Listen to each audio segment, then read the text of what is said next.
4 बजे से 7 बजे तक शिव के भ्रमण का समय बताया है शाम को। तो 7 बजे से लेकर फिर रात्रि 9 बजे तक लक्ष्मी और दरिद्रता फिर भ्रमण पर जाती है। इनका एक समय निश्चित है महाराज। भ्रमण कर कर आ जाना। अब इस बीच में जब लक्ष्मी और दरिद्रता दोनों निकल कर जा रही हैं तो दोनों एक भाव रख कर जाती हैं कि आज हमको कहां प्रवेश करना।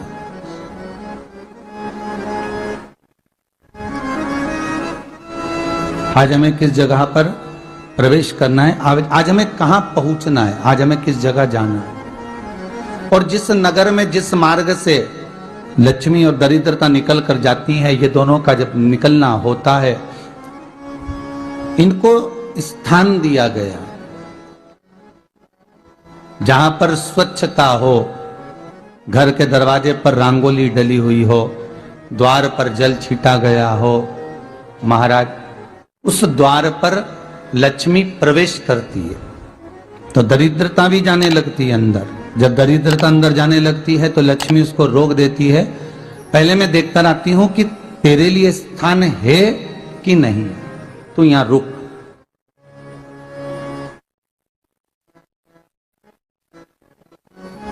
कुछ देर तक दरिद्रता बाहर खड़ी रहती है और लक्ष्मी जी की बड़ी बहन जब दरिद्रता बार बार अंदर जाने का प्रयास करती है तो लक्ष्मी जी कहती हैं, जीजी तू इतनी बड़ी होकर तुझे मालूम है तू तेरा सम्मान होना चाहिए, आदर होना चाहिए, और तू अंदर चली जाए और कोई तेरा सम्मान ना करे तो कितना बुरा लगेगा, इसलिए तू बाहर खड़ी रहे। मैं अभी आई। अंदर जाती है और जब लक्ष्मी जी भ्रमण कर लेती हैं, अंदर प्रवेश कर कर आती हैं और प्रवेश कर कर आती हैं तो दरिद्रता पूछती है चले अंदर। तो लक्ष्मी जी कहती हैं, तुझे मालूम नहीं है क्या जीजी कि जिस घर में मैं प्रवेश कर जाती हूं उस घर में फिर दरिद्रता नहीं जा सकती, क्योंकि ये तेरा वचन था, ये तेरा वचन था। अपन दोनों का जब मंगल विवाह हुआ था, मेरा विवाह जब नारायण के साथ में हुआ और तुम्हारा विवाह जब दुस्साह मुनि के साथ हुआ, दरिद्रता का विवाह दुस्साह मुनि के साथ हुआ। जब अपना दोनों का विवाह हुआ था तो अपन दोनों ने एक वादा करा था कि जिस घर में लक्ष्मी प्रवेश कर जाएगी उस दिन फिर दरिद्रता नहीं जाएगी, और जिस घर में दरिद्रता प्रवेश कर जाएगी उस घर में फिर लक्ष्मी नहीं जाएगी। अब जब मैं अंदर देख कर आ गई हूं तो तू अंदर नहीं जा सकती, अर्थात लक्ष्मी के चरण जिस घर में पड़ गए उस घर में फिर दरिद्रता प्रवेश नहीं कर रही। चलते चलते फिर दरिद्रता ने देखा और लक्ष्मी जी इसको लेकर गई और लक्ष्मी जी ने देखा कि इसके दरवाजे पर जल नहीं छीटा गया, इसके दरवाजे पर ना रंगोली डली है, इसका द्वार साफ नहीं हुआ है, इसके द्वार पर दीप नहीं है, इसके द्वार पर कलश नहीं है, इसके दरवाजे पर ढेर सारा कचरा पड़ा हुआ है, कोई स्वान कोई कुत्ता गंदगी भी कर कर चला गया है, कहीं बिल्ली ने गंदगी कर रखी है, कहीं जीवों ने कुछ गंदा गिरा रखा है। तो फिर लक्ष्मी जी कहती है, जीजी अब मैं होकर आ गई थी ना, अब तू जा, तू होकर आ। और दरिद्रता प्रवेश करती है तो अंदर जाकर क्या देखती है दरिद्रता कि इतनी सवेरे से मैं घूमने इनके दरवाजे पर आई और ये तो सब चादर तान के चकाचक गुर्राटा भर भर कर सो रहे हैं। तो दरिद्रता कह देती है, तुम्हारा भाग्य ही बेकार है, तुम्हें क्या करूं, तुम ऐसे ही सोते रहो। और दरिद्रता गुस्से में बाहर निकल कर आती है, लक्ष्मी से कहती है, लक्ष्मी तू इसके घर में जाना ही मत ही। तो दरिद्रता को कहती है, जीजी तेरी बात नहीं मानूंगी क्या मैं? लक्ष्मी जी बोली, मैं तेरी बात नहीं मानूंगी, बिल्कुल नहीं जाऊंगी इसके घर में, तू चिंता मत कर, चल आगे चले। फिर आगे बढ़े। ये लक्ष्मी और दरिद्रता का प्रवेश है। आपके घर का द्वार, आपके घर का दरवाजा। फिर निवेदन करूंगा एक बहुत सुंदर बात, हमें महाराष्ट्र से सीखना चाहिए, हमें साउथ से सीखना चाहिए, दक्षिण से। जिस समय पर भक्ति देवी यमुना जी के घाट पर रो रही थी अपने पुत्र ज्ञान और वैराग्य को गोदी में लेकर समय देव ऋषि नारद ने एक प्रश्न किया था कि तुम कहां पर पोषित हुई हो, तुम्हें ऊर्जा कहां से प्राप्त हुई? तो कहा मैं गुजरात से तो चली हूं। और वहां से चलती चलती भक्ति देवी कहती है मैं बहुत दुखी होकर, बूढ़ी होकर, द्रवित होकर, बड़ी दुख में वहां से चलते चलते जब मैं महाराष्ट्र में पहुंची तो मैंने वहां जाकर देखा कि वहां पर लोग हर पल हर घड़ी ब्रह्म मुहूर्त में उठकर स्मरण करते हैं, नाम जाप करते हैं और दरवाजे पर जल छीट कर रंगोली डालते हैं। तो कह रही है कि वहां पर मैं थोड़ी अवस्थावान होने लगी, वहां मुझे अच्छा लगने लगा। फिर जब मैं और आगे पढ़ी, दक्षिण में जब पहुंची, वहां पर जाकर मैंने देखा कि सुबह से उठकर मंगलाचरण, मंगला स्तोत्र और वेदों की ध्वनि होने लगी। वहां पर मैं और आनंदित हो गई। हमें कुछ चीजें महाराष्ट्र से सीखना चाहिए कि वहां रहने वाले जो भगत हैं, वारकरी संप्रदाय के जो भक्त होते हैं, वैष्णव जो धर्म के भक्त होते हैं, उनका नियम है सवेरे के समय घर में पानी है कि नहीं है, पर जब भी वो घर का दरवाजे के बाहर थोड़ा ना थोड़ा पानी तो छींट ही देते हैं। और छींटने के बाद फिर वहां पर अपने यहाँ तो दिवाली पे रंगोली बनती है जी, और वहां पर रोज की रंगोली बन जाती है कि कभी हो सकता है परमात्मा राह भूल कर हमारे घर में प्रवेश कर जाए, इसलिए वहां प्रतिदिन की रंगोली, प्रतिदिन।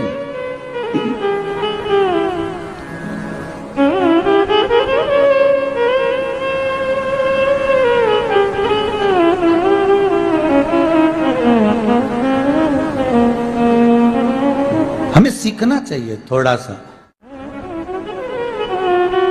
आज के जमाने में तो बहू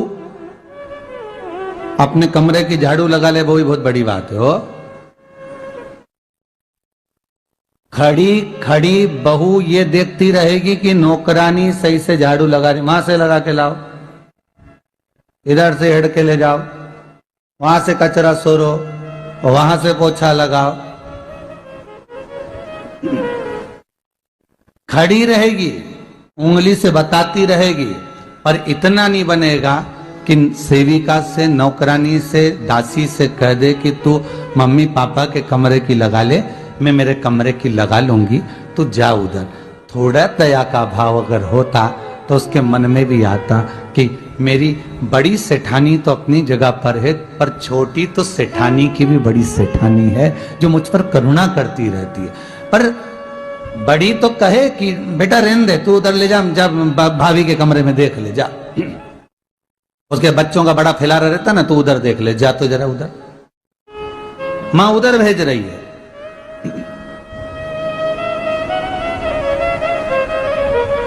थोड़ा सेवा का भाव हमारे भीतर हो।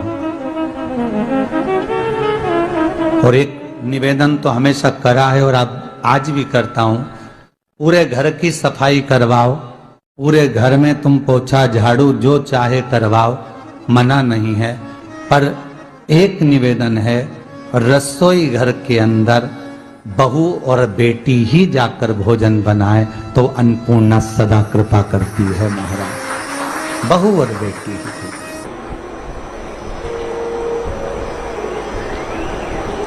फिर एक कहीं ऐसी जगह मिल जाती है जहां ठोका और वो खींच चली, कपड़े टांग, बार बार प्रयास करा, हिम्मत नहीं आ रही। आपने कहा कि कपड़े तो टांगना है, कील तो ठोकना पड़े। जैसे कील को बार बार ठोका गया, कपड़ा टांगने के लिए एक जगह नहीं लगी, दूसरी जगह नहीं लगी, तीसरी जगह नहीं लगी, चौथी जगह पर प्रयास करते रहे। उसी तरह भगवान शंकर की लोग कहते हैं कथा एक बार सुन ली, 2 बार सुन ली, 3 बार सुन ली, हम कहते हैं बार बार इस मन रूपी कील को परमात्मा के चरणों में ले जाकर ठोकते रहो। इस मन को भगवान के चरणों में ले जाकर छोड़ते रहो, कथा में इस मन को बार बार ले जाकर ठोकते रहो, एक ना एक दिन ये परमात्मा तक पहुंच ही जाएगी, ये निश्चित। थोड़ा प्रयास आपको करना पड़ेगा, थोड़ी मेहनत आपको करना पड़ेगी, प्रेशर बढ़ा, थोड़ा मेहनत थोड़ा प्रयास आपको करना।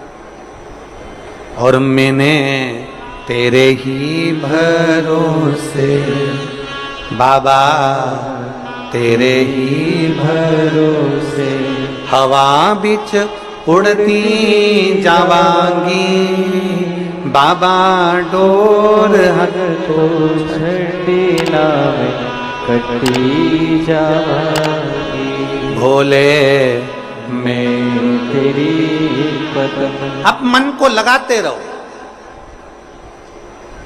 शिव महापुराण की कथा में चित्त लगाते रहो। टीवी खोलो तो शंकर की कथा ढूंढो, टीवी खोलो तो ये देखो कि आस्था चैनल पर कहां कुबेरेश्वर महादेव आ रहा है, कहां कुबेर भंडारी आ रहा है।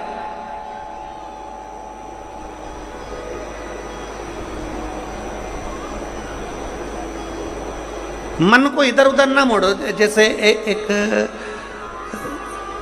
एक व्यक्ति ने अपनी गाड़ी से 25 लोगों को उड़ा दिया।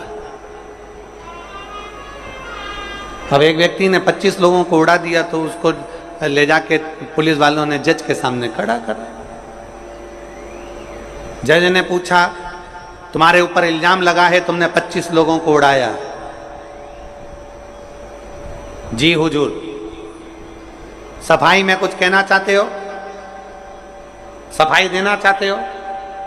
उसने कहा, हुजूर मैं गाड़ी चला रहा था, मेरा ब्रेक फेल हो गया था, तो एक तरफ 2 लोग जा रहे थे, एक तरफ पूरी बारात जा रही थी। अब आप बताओ हुजूर, जज साहब, मुझे गाड़ी का हैंडल कहां घुमाना था? जज साहब ने कहा, 25 लोगों से तो अच्छा था कि 2 लोगों पर गाड़ी चढ़ाता, 2 लोगों को उड़ा देता, पर 25 क्यों उड़ाए तूने? जज साहब, आप बिल्कुल सत्य कह रहे हो, मैंने अपना हैंडल 2 लोगों की ओर ही घुमाया था, पर वो बारात में घुस गए थे। मैंने तो 2 के लिए ही हैंडल घुमाया था, पर वो बारात में घुस गए। हम भी ऐसे ही हैं, हमें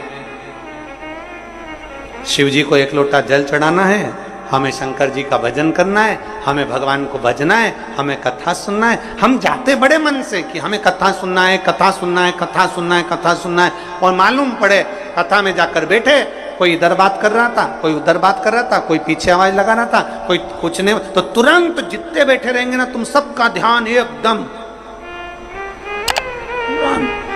उसी जगह पर मन जाएगा कि कौन ने क्या बोला, कौन ने क्या करा। अरे भाई, तुम आए कहां पर हो? भगवान शिव की कथा को सुनने के लिए। तुम आए कहां पर हो? शंकर को अपने दिल में बिठाने के लिए। तुम आए कहां पर हो? शिव तत्व को जानने के लिए। और अपने चित्त को हम भटका रहे हैं, अपने चित्त को इधर उधर लेकर जा रहे हैं, वो श्रेष्ठता नहीं।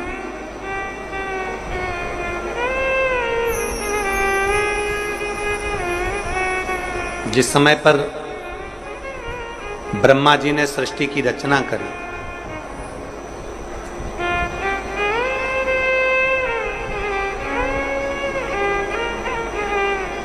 सर्वप्रथम ब्रह्मदेव सृष्टि की रचना करना प्रारंभ करते हैं और देखते हैं कि यह संपूर्ण ब्रह्मांड को मुझे अच्छा बनाना है, प्रबल बनाना है, श्रेष्ठ बनाना है, इसकी रचना करना है, इसका विस्तार करना है। उन्होंने सनकादि ऋषियों को प्रकट कर,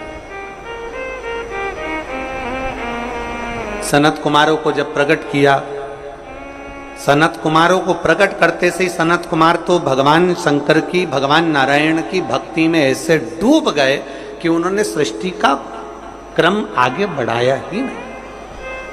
उन्होंने सृष्टि को आगे बढ़ाया ही नहीं।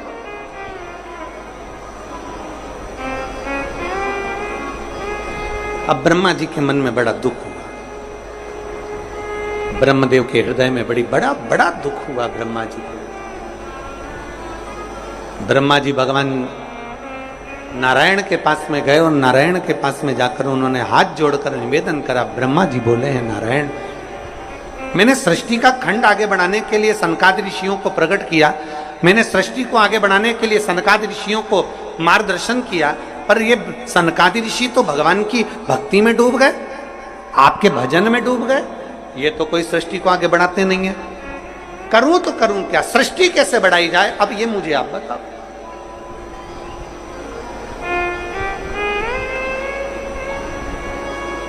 शिव कथा कहती है,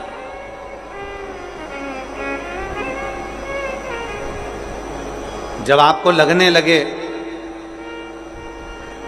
कि मैंने बहुत प्रयास कर लिया और अब मेरा यह कार्य नहीं हो रहा, तब उस जगह पर शिव महापुराण की कथा कहती है कि एक बार शंकर पर विश्वास कर कर देखो, शंकर पर भरोसा कर कर देखो।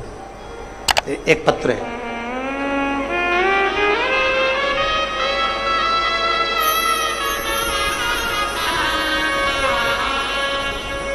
मेरा नाम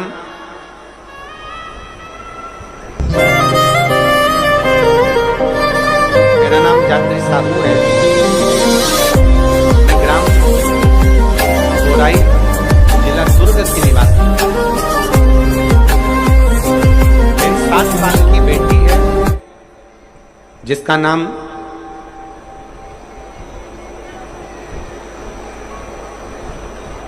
नीला है। 7 वर्ष की बेटी है। कहीं बैठी हो तो हाथ हिला सकती है।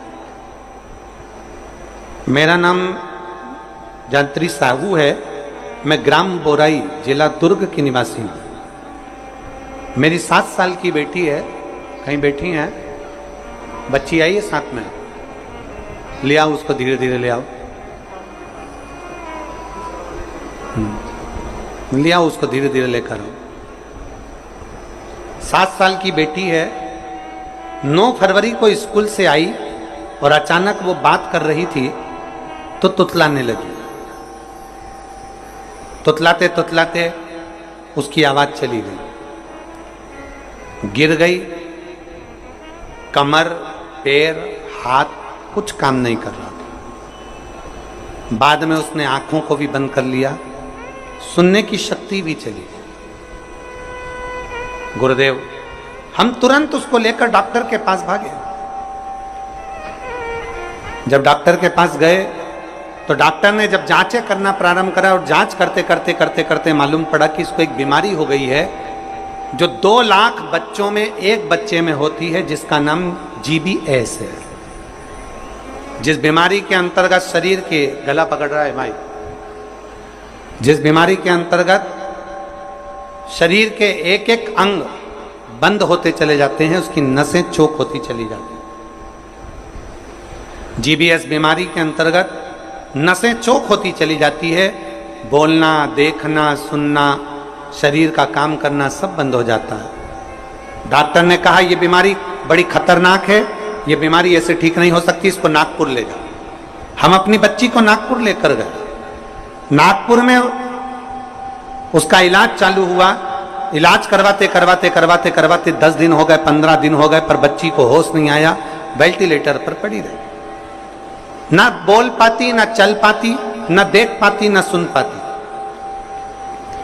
तब किसी ने कहा कि सीहोर वाला महाराज कथा कहता है, उस कथा को एक बार इस बच्ची के कानों में सुनाना प्रारंभ करो। डॉक्टर तो अनुमति नहीं दे रहे थे, पर हमने डॉक्टरों से बोलकर बच्ची के कानों में हेडफोन लगा के कथा कहना प्रारंभ किया।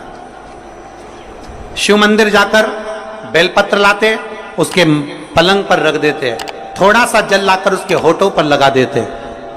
21 दिन निकल गए पर बेटी होश में नहीं आई। 21 दिन तक होश में नहीं आई। धीरे धीरे धीरे धीरे धीरे धीरे डॉक्टर ने कह दिया इसका शरीर ठीक नहीं है, ये GBS बीमारी एक ऐसी बीमारी है जो कभी ठीक नहीं होती है, आप इसको घर ले जा सकते हो, ये ऐसी कैसी ही रहेगी, ना चलेगी, ना बोलेगी, ना देखेगी, ये ऐसी रहेगी। हमने कहा डॉक्टर साहब थोड़ा सा तो इलाज करो। कहा इसका इलाज पूरे भारत में क्या विदेश में भी नहीं है।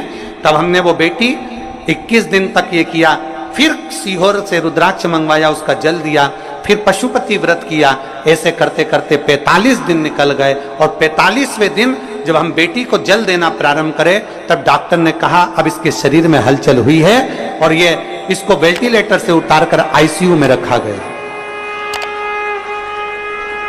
एक 45 दिन निकल गए, 45 दिन से फिर धीरे धीरे धीरे धीरे करते करते इलाज तो चलता रहा, पर डॉक्टर बोल रहे थे इसका कोई हल नहीं है, इस बेटी को घर ले जाओ, इसका शरीर काम नहीं कर रहा था, पलंग पर पड़ा हुआ था। फिर हमने भी हिम्मत करी और उसको 2-3 महीना वहां रखा। जब कोई निर्णय नहीं निकला तब हम उसको घर लेकर आ गए। घर पर शिव जी का चढ़ा जल देते, शरीर पर जल लगा देते, बेलपत्री खिला देते, पीस पीस कर उसके मुंह में लगा देते। आज बाबा को धन्यवाद देती हूँ।